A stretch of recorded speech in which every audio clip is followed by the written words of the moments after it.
Bismillah. Assalamualaikum warahmatullahi wabarakatuh. Alhamdulillah alladzi arsala rasulahu bil huda wa dinil haqq liyudhhirahu 'ala ad-din kullihi wa kafa billahi shahida. Asyhadu an la ilaha illallah wa asyhadu anna Muhammadan Rasulullah. Allahumma salli wa sallim ala Muhammad wa ala alihi wa ashabihi ajma'in. Na'udzu billahi minasy syaithanir rajim. Bismillahirrahmanirrahim.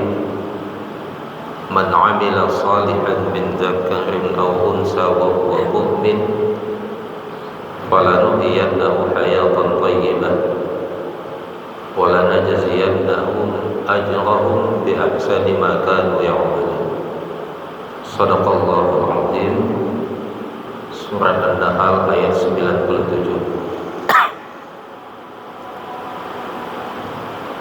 Siapa saja yang beramal soleh, baik laki-laki maupun perempuan,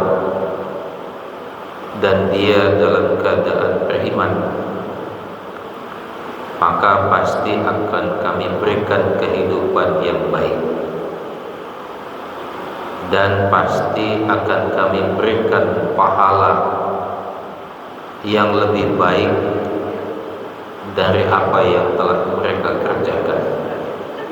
Maha benar Allah dengan segala firman-Nya. Kita bersyukur kepada Allah atas nikmat dan rezeki yang Allah berikan kepada kita, mengucapkan kalimat alhamdulillah. Salawat dan salam kita sampaikan juga untuk junjungan kita Rasulullah Muhammad sallallahu alaihi wasallam. Bapak-bapak, ibu, jamaah asar yang dimuliakan Allah, saat ini di media sosial atau media elektronik kita dipertontonkan dengan beberapa kejadian-kejadian, khususnya tragedi pembunuhan yang terjadi di beberapa daerah, dan kebetulan tempat kita ini di Priaman, Padang Priaman, terbunuhnya seorang gadis. Di Palembang begitu juga. Ini merupakan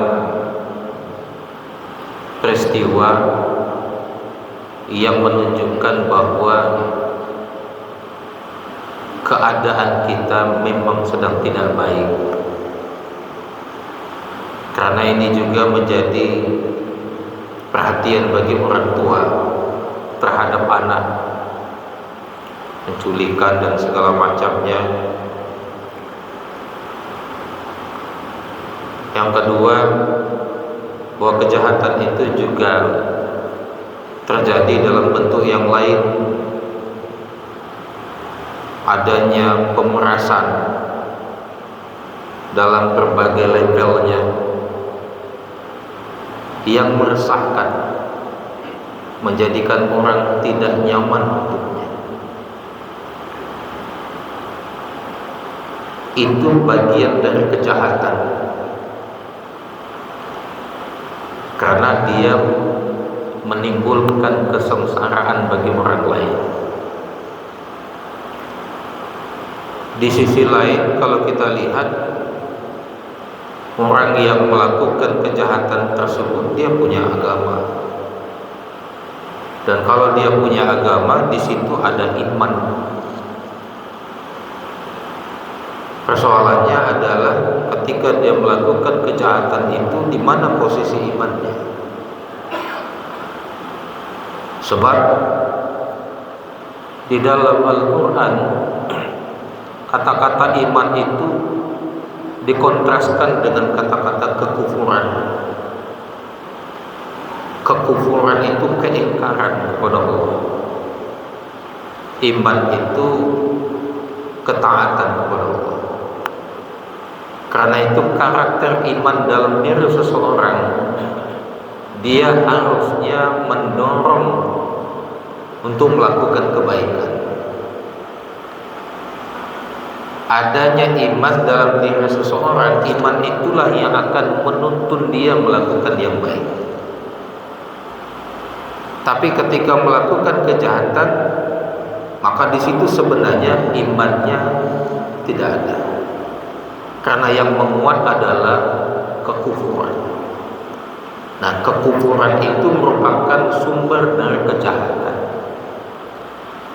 Dan kita tahu bahwa iman dan kufur dia tidak bisa berada pada satu tempat yang sama.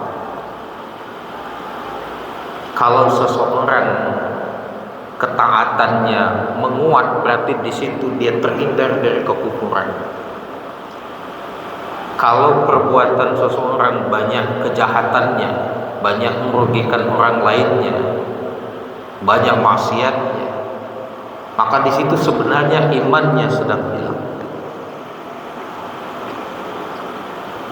Karena itu, ketika kita menganut satu agama tertentu dan kita memiliki iman, maka sia-sialah iman itu kalau seandainya dia tidak mampu menuntun kehidupan ini.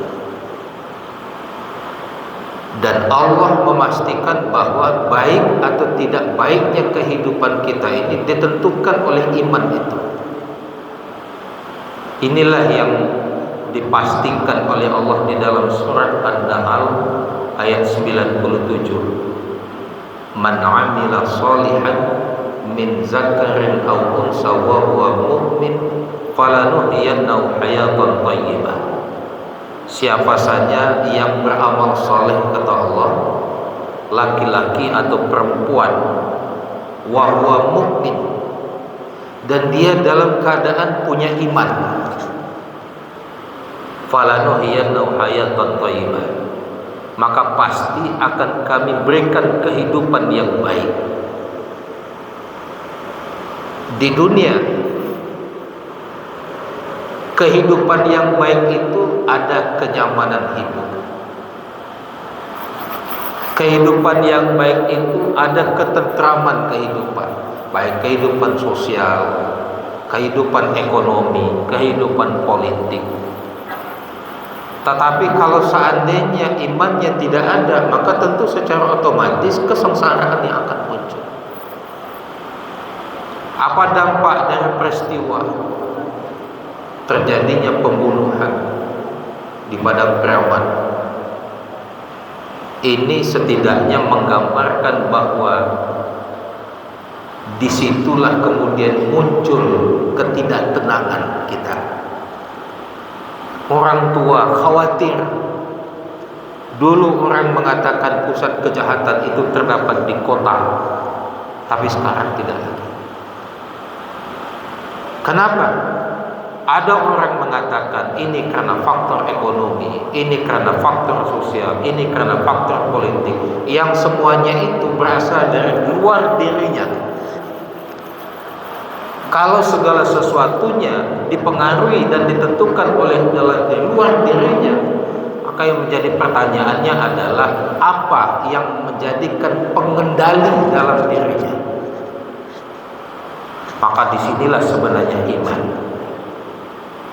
Iman harus dijadikan pengendali dalam kehidupan kita. Nah, karena itulah bagaimana supaya iman dalam kehidupan seseorang bisa jadi pengendali. Maka tentu iman bukan sekedar menguatkan pengetahuan, tetapi bagaimana menjadi kesadaran tentang Tuhan dalam dirinya. Inilah yang dikatakan oleh Allah di dalam surat Ali Imran, kuntum khayra ummatin ukhrijat linnas ta'muruna bil ma'ruf wa tanhauna 'anil munkar wa tu'minuna billah. Kamu itu umat yang terbaik, yang menyuruh kebaikan dengan ma'ruf, mencegah kemungkaran. Yang ketiga, wa tu'minuna billah, Yang ketiga, kamu punya kesadaran tentang Tuhan dalam dirinya. Kalimat tu'minu artinya meyakini, mempercayai, mengingat Allah dalam setiap detik kehidupan kita. Itulah yang disebut dengan kesadaran bertuhan. Bapak Ibu yang dimuliakan Allah, maka kesadaran bertuhan ini yang kita sebut dengan iman menjadi syarat bagi Allah. Kalau ingin kehidupan yang baik, maka iman. Wa tu'minuna billah wa huwa mu'min falunuhyiyannahu hayatan thayyibah. Bapak Ibu jemaah sekalian yang dimuliakan Allah, oleh karena itu kehidupan kita ini, betapapun kita menjadi pengusaha yang sukses, pejabat yang sukses, ilmuwan yang sukses, tetapi kalau tidak punya kesadaran tentang iman, maka semuanya itu akan sia-sia, yang pada akhirnya itu akan mencerumuskan dalam kehidupan. Mudah-mudahan keimanan kita menjadi sebuah kesadaran bahwa kehidupan ini tetap memiliki tanggung jawab kepada Allah Subhanahu wa taala, dan setiap yang kita lakukan pasti akan Allah berikan balasan yang lebih baik sesuai dengan apa yang kita lakukan di dunia ini. Lebih dan kurang mohon maaf. Wabillahi taufiq